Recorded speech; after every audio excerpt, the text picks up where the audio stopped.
9 ஆட்கள் இருக்காங்க இல்லையா உள்ள. நிச்சயமா. சரி அவங்க ஒவ்வொருத்தங்களுமே விட்டு கொடுக்காம ஒவ்வொருத்தங்களையும் இருக்கிறதுனால தான் இன்னைக்கு எல்லாருக்குமே சப்போர்ட் கிடைச்சிருக்கு.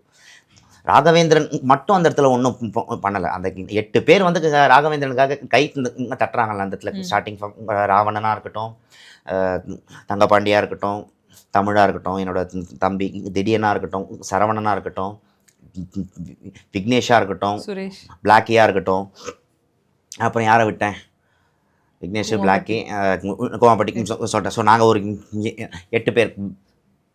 ஜிமிக்கிலியாக இருக்கட்டும். அதான்.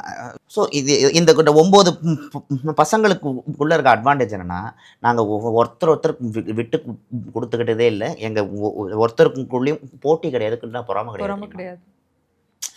எங்கே போனாலும் நாங்கள் அதை காலரை கூட தூக்கிட்டு சொல்லுவோம் அந்த விஷயம். ஏன்னா அப்படி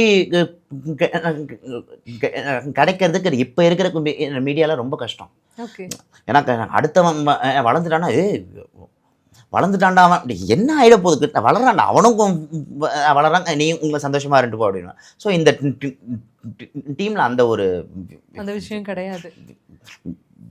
விஷயம் இல்லாததுனால தான் இந்த ஷோ இவ்வளோ சக்ஸஸாக இருக்குது.